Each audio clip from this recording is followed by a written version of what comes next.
Hello everyone, welcome back to our channel YK Computer. Today we are going to explore two very useful commands in Linux, the cal and date commands. Let's start with cal command. This command is used to display a calendar in the terminal.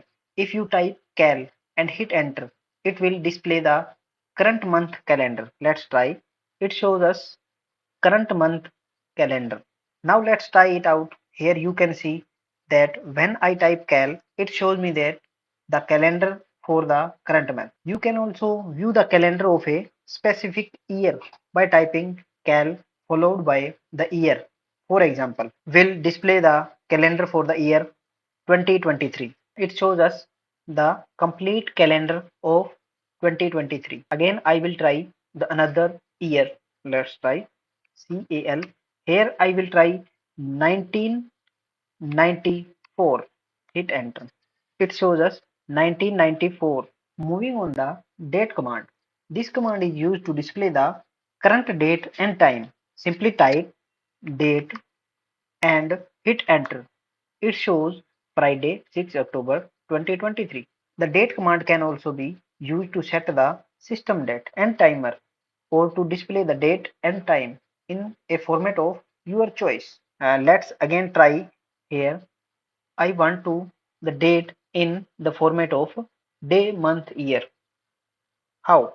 Let's try. I write here date single quotes plus percentage D for day space percentage M for month and percentage Y for year and close the single quotes, hit enter.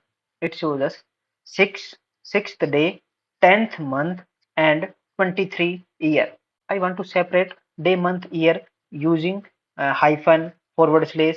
How? Here I write date single quotes plus here I use forward slash percentage M for month and slave forward slash and percentage Y, enter, closing single quotes. Okay, hit enter. It shows date in format day, month, year. Separator is forward slash. Here I want to write the month before day. How? Let's try date single quotes plus percentage M forward slash percentage D forward slash and percentage.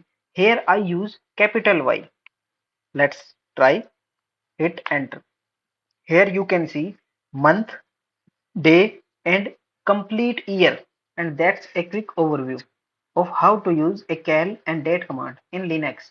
These commands are very handy for managing dates and calendars directly from your terminal. Thank you for watching. Don't forget to like, share and subscribe for more Linux tips and tricks. Please subscribe it. Thank you.